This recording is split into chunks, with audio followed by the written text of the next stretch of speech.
Welcome to the SubSummit podcast. Real conversations with the operators scaling subscription, membership, and recurring revenue in today's commerce landscape.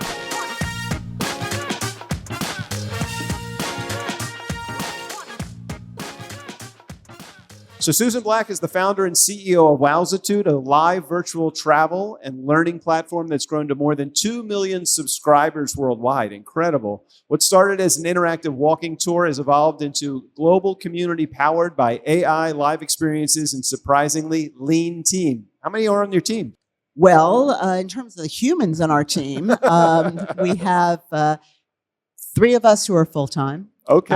That's about it. And then, of course, we have 150 local licensed guides that are under contract, and they're each in the different countries, but they're the ones conducting the tours. Amazing. So Susan and her company now use several dozens of AI tools and scale everything from onboarding and customer support to live engagement and personalization. I'm excited to chat with her, all while doing 100 live. How many performances are going on as we are actually right here today? Any? Today we had 2. Nice. Well, welcome, Susan, to the podcast. Thank you so much. All right, so let's talk about Wowzitude. We did a little bit of teaser right there. So what is Wowzitude, and why should people know about it? Wowzitude is a great engaging platform, and the most important thing is it's at scale.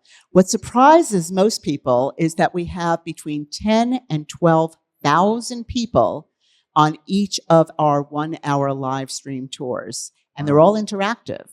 So the question I get oftentimes is, well, if they're interactive, how many questions are you getting? And of course, this is where AI comes in. So we get hundreds, as you can imagine. And we've built a proprietary AI program so that we can stack rank the questions. But it is engaging. It's live. Whatever is happening at that time, at that moment, that's what everyone is participating in. So let's go back to the origin story just a little bit. When did you realize that Wowzitude was more than just a niche travel business? Well, back to the origin, and this is something most founders won't say. I didn't do it because I saw that there was a market need or a niche. I did it because during COVID, my mother was in lockdown and was going a little crazy as an older adult. And as her daughter, who's been in travel for 4 decades, she said, do something. And I wanted to travel again with my mother. So I called up one of our guides. I had been chief commercial officer for a travel company at the time, did tours to Ireland. I called Hazel, one of our guides, and said, can you walk down O'Connell Street with a selfie stick, which we don't use anymore, but we did, that first one, for my mom and myself on Zoom. My mom was on Zoom. And we'll, put in earbuds and we'll talk to you. So that's what started the whole inspiration. Now, we didn't realize that 5.5 years later, we would expand to 9 different verticals and reach 2 million people. Actually, this week, we're closer to 3 million. Amazing. So, What do you think it is? What's the attraction? I mean, not that it doesn't sound like a fascinating business, but what made it catch fire and go viral? Well, it's really funny. This is one of these things where it's a COVID catalyst. And it's not because of the technology or Wi-Fi or Zoom even. It's because for almost 3 years, you had tour guides that had no way to make a living. So they had to learn to use a gimbal, a stabilizer. We were giving them a living, doing what they were impassioned to do.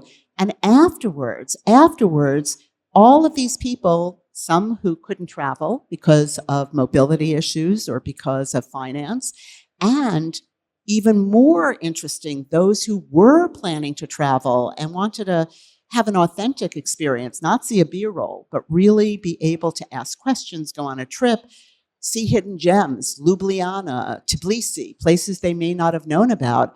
All of a sudden, that captured imagination. So we started with older adults and senior living, but now we have more in alumni groups, museums, library groups, all who are planning trips.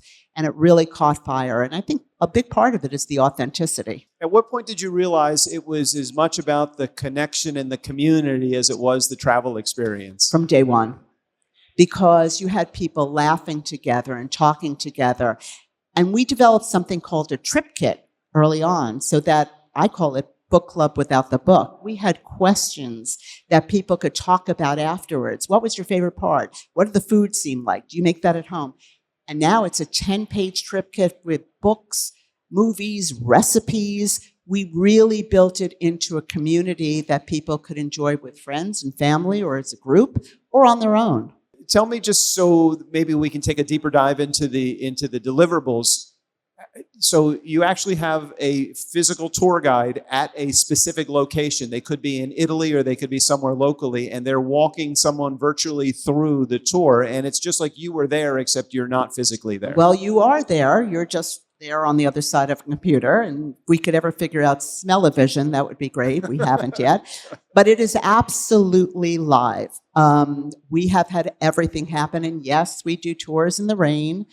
We don't put our guides at any risk, but if it's possible to do it, we do all the tours. We have had a couple of interesting mishaps, like the time our Budapest guide was almost arrested on camera live. That was fun. But these are live, and you're going to see the destination in the rain. And also, it mitigates a lot of concerns because people hear about destinations and they haven't been very favorably portrayed in the news, and all of a sudden we're walking around, they hear about a protest, and then they see the protest behind them, and it's very peaceful, it's fine, it happens every day, and it's like, yeah, it's not a problem, you don't have to worry about it. So, are you doing this in HD? Are you doing virtual reality? Is this the next step? Is this the frontier of Wowzitude? What's going on? There's a great place for VR, and we're very respectful of that. It's not an area we're going into right now. There's heavy equipment. There's a lot of friction involved with it. Ours is you push a link and you're on. So as long as you have a screen and you've got Wi-Fi, you're good to go. How do you keep 100 live plus events? How do you keep them personal and feeling fresh when you have so many people that are participating in your programs? Oh, Doug, that's such a great question. We train our guides in terms of live stream. They're all licensed guides, so we don't have to train them to be guides. But we do have to have the guides understand that they're talking to one person, even though there's 14,000 on the other side. So one of the things that we do with the questions, and that's the AI that I mentioned, that we stack rank them, is we'll mention the name of the person who's asking the question and the city they're from. And we train the guides to turn the camera around, so if, Doug, you asked a question, they would say, Doug, that's a fabulous question. It's personal. They love to hear their names shouted out. They love to know that there's that connection. These are real questions. We get hundreds of them, as you can imagine. We have time for about 10 in an hour. So I'm sure there's a number of people in our live listening audience and listening back on the podcast that are going to be interested in this answer. But what AI tools are you actually using? Well, that's the secret sauce. That's the joy of it. I have my little crib sheet here. I mentioned that we use 19 AI tools every day. We were an early adopter. I am an early adopter of AI. Love it. I joke that I can't even write a text to my kids anymore without AI, although they've lamped onto that. Understood. Yeah, exactly. But I would say that we can't go over all 19, but for anybody here at the show and anybody listening as well, I'm happy to send you the one-pager because it will show you not only the AI tools, but I'm happy to share the stack and show you how we've used it. But we use it for reasoning and research, content and creative, productivity, marketing and sales. What that's done is it's enabled me to run a really lean team, and we really find it incredibly effective. So on the one hand, we do AI in the back end where it's the human touch only in the front end, and it really works well. And I can call out two that I think are probably most useful. I'm not going to do the obvious, my buddies Claude and ChatGPT. I think we all know about what to do about that. But there's two in particular that I think are relevant to those who are doing subscriptions in particular. One is we use HeyGen. And if you're not familiar with HeyGen, and again, I have nothing to do with these companies except that we use them and we like them. Onboarding is a big deal, particularly for people with subscribers. How do I use it? When is FAQs that no one reads, right? So instead of FAQs, I see a lot of nodding here, right? So instead of FAQs, it shows people where to go and how to find things. And we do a 3-minute video, and we're able to customize those for all of our customers really easily. Also, if anything changes or we find that we're getting questions on things that we hadn't anticipated, we could do it on a dime, and we do. We can do it within minutes. And so we are constantly doing onboarding videos using HeyGen with human avatars, showcasing all the areas, very professional, and for our partners, because we work with a lot of alumni groups and museums and libraries, we can customize it to their customers with their branding and everything else. It is fantastic. And the second one I'll bring up, which I love, for those of you who haven't tried this, and I think there's some vendors here at SubSummit, and I'd go speak to them because it's terrific, is conversational AI. There's, even if they watch the onboarding video, there's still going to be questions. What happens if I want to cancel? You know the questions, right? Again, nodding heads. Well, wouldn't it be great if there was somebody on your team, we call him Dave. Dave is not real, he's an avatar, but Dave sounds real. And now with the technology, when someone calls up, Dave will say things like, so where are you calling from? I'm calling from Teaneck. Oh my God, in Teaneck, do you know this? All of a sudden, Dave sounds very human. Doesn't sound like a chat bot. We have an older demographic, so you call Dave on the phone with your questions. You can do it in different ways, but you call him. And Dave will answer any of the questions, give us a transcript, tell us who called, tell us any issues, any challenges immediately, and that goes to customer care. But the beauty of this is we're learning. It's a large learning machine. So FAQs that we may have thought of, all of a sudden, there's new questions that come up, especially as we're onboarding new large groups that we work with, alumni groups or museum groups. There's some new ones. And again, we can change on a dime how we're answering those questions. That has reduced the need operationally for me to have people on the phone doing any onboarding, any questions. Nobody wants to talk to a chatbot. I mean, they want the efficiency. They want to go on, quickly that way. But, this is great. And, Dave doesn't ask for a raise, and he's available 24/7, and he can take 40 calls at a time. So it's really great. So those two things, video AI and conversational AI, are huge game changers for us in terms of scaling. We've heard a couple of times that you are an early adopter of AI, and that is awesome. Where are a lot of companies or organizations maybe overcomplicating the starting process of getting out of the AI gate? Where should they start? Okay, so as you can probably tell from the podcast, I'm a talker. And what I tell people is more, which means don't type things into for prompts. Don't angst about the prompts, and don't copycraft how you're going to say it. Open it up, put on for whatever tool you're using, put on the mic and start talking as you would somebody on your team, on your staff. More is more. Context is king. So say everything that's on your mind, ramble if you need to, curse if you want to, I do sometimes, and just have a prompt that lasts about 10 minutes. I mean, sometimes mine do. The reason I say that is because the more the AI understands about what the outcome is, and I'll give you two things at the end, always say, do you have any questions? What have I missed? And finally, what more do you need to optimize the answer that I'm looking for? I always say that at the end of every single prompt, because certain questions will come up and that I haven't even thought of, or as much as I've rambled on, and then it will clarify whichever tool I'm using and whatever I'm using it for. It can be operations, it can be marketing, it can be anything. And I find that in order to get started, just talk to it as you would any member of your team. When you started early on, I know this is something we didn't talk about. I hope it's okay to ask you this question, but when you started early on, when you didn't realize where you were heading with your organization, but you knew that you were going to scale it, you were an early adopter of AI and you embraced that. Who were you comparing yourself to? How did you know what products, what deliverables, your pricing model? Just coming up with your pricing model alone, I would have to have thought was rather challenging. So can you share some of those things? Absolutely. Well, like many entrepreneurs, we went through a lot of different business models. The good old P word, pivot. We started as doing a lot of custom, but we found that was not really scalable. And then when we realized how to scale, which is really is our secret sauce, is doing. We have now our tours are all scheduled tours. They're on certain dates. We know them 8 weeks in advance. People can plan for them, and so we shifted how we were doing things to be able to do that and to scale. And so with the scaling, what we realized was we were charging too much in the beginning, but we needed to because it was all custom.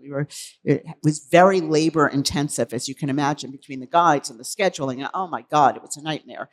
And it wasn't until we figured out to get more people on, but still give that same rich, personalized experience that comes with experience also. We had to do hundreds of these in order to get to this level and to get feedback from the folks that were our heavy users. And then we were able to bring down the cost significantly. I mean, really significantly. We've been profitable since the 6th month. We're now in our 6th year. And our margins are very, very strong. And we're able to do that based on that. But we still struggle with some pricing every now and then, I will say. Well, was building a lean team your intention from the very get-go, or do you see this going beyond where you are right now in terms of company size? Great question again. Personally, it was for 2 reasons. Number one, that's how you're more profitable, obviously. And secondly, I don't like to manage people. And I've spoken to several people who are here. I like people to own what they're doing. Like to, I'm a truly entrepreneurial spirit. I'm always looking for opportunities. And in order to, if you have a large team and you're managing everything, I'm definitely not a micromanager, then it really slows things down. So I prefer to run leaner, to have all the tools, and we're constantly adding. By the way, in order to get to these 19 tools that we use every day, I personally have used over 120 wow. AI tools. And if I'm not using over 10 tools and testing them out every week, it's a slow week for me. In addition, this past summer, we hired 7 interns from great universities, brilliant people, operations, marketing, I mean, you name it, across the board, technology. And it was an AI internship for all 7. Each week, we posed another question to them. I would advise many of you to do that. Great minds. They're not learning this at university. The professors are scared of AI. And so we said, you'll get a great hands-on type of opportunity. It's marketable. By the way, we hired 2 of the 7, just saying. It's marketable, and they will learn from using the tools, and they're going to bring to you things that you never even thought of. So, it's bottom up in our case. And so everyone in our organization is challenged and charged to find the new greatest application for whatever is out there. I'm sure there's been a lot of proud moments. Is your mom still with us? Sadly, she's not. I'm sorry, but I'm sure that she's looking down and very happy what you have accomplished with your business. Well, she is the inspiration, and I'm happy to say that she had the first wow experience. So even though she wasn't around at age 96 during COVID to see the birth of the company in January 2021, and I want to give a shout out to SubSummit as well. 6 months into what we had just envisioned at the time, we came here at SubSummit, a brandy new one with, 2 guys and a dog and, 2 clients, I think, at the time. And we walked away with the $20,000 pitch competition prize. Wow. I know. So here we are 5 years later. Who knew that we'd be up to close to $3 million in this time? So I want to thank the folks that really encouraged us through SubSummit. A little shout out there. And gave us the encouragement. And again, we went through a lot of different business models. It wasn't all, it's certainly not linear. But I like to believe that, the words that my mom said at that time was, Susie, this goes beyond me. It certainly goes beyond, mitigating social isolation during COVID. This can reach people where they are. whether they can't travel because of mobility or age or finances, and inspire those people who do want to travel. So Mom was right back there. So I keep her with me every day as inspiration. Great message. Well, I can tell you that you'll have my 93-year-old mom, who is an avid traveler, but her 94-year-old boyfriend, who is not an avid traveler. You have another subscriber in the group. Susan, thank you so much for sharing. Is there something that I should be asking you that I'm not, or would you be open to, I don't know if there's anybody in the audience that has any questions. Yeah, are you okay would you be open to? Of course. Okay, that's great. And I'll repeat the question because we don't have a microphone for you. So go ahead, ask your question real loud.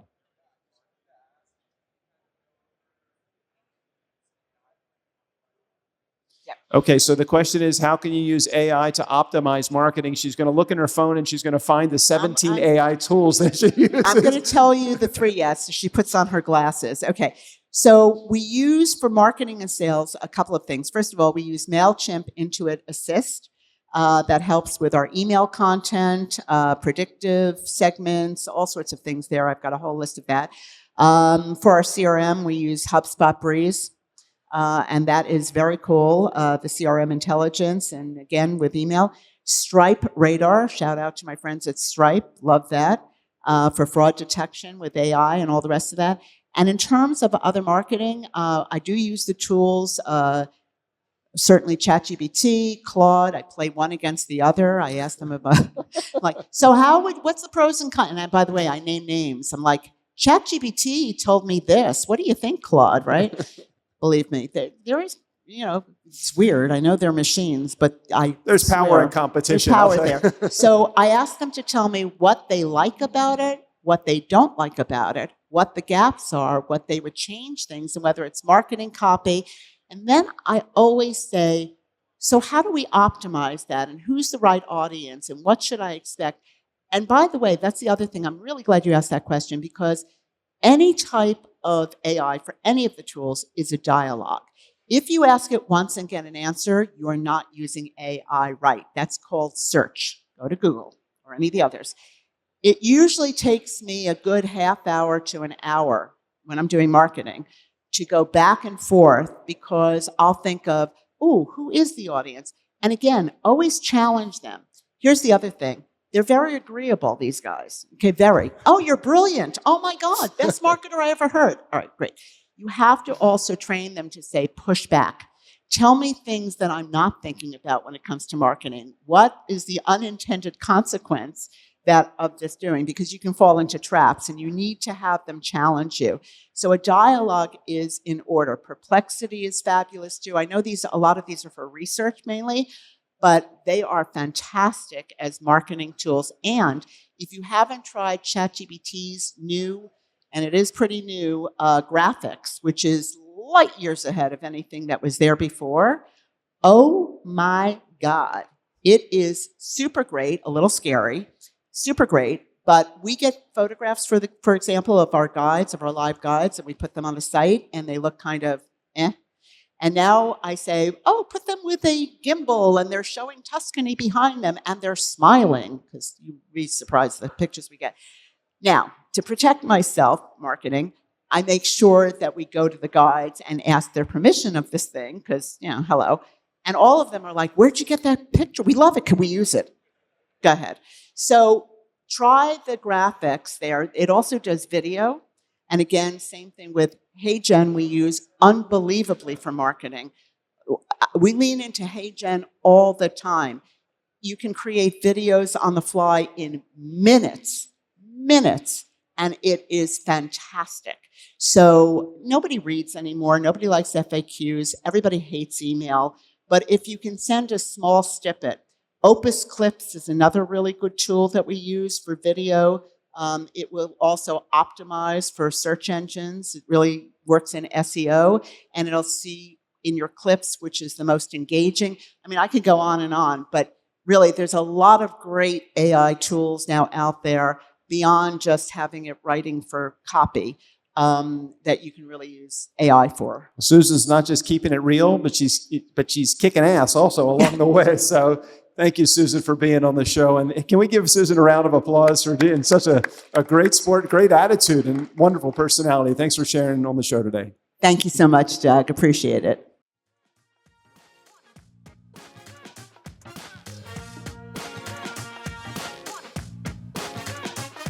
Thanks for listening to the SubSummit podcast. If you want to be in the room with the operators building the next era of subscription and commerce, head to subsummit.com and grab your pass now. Make sure to follow the SubSummit podcast so you don't miss upcoming interviews with the founders, brands, and partners shaping the industry. We'll see you at the crossroads.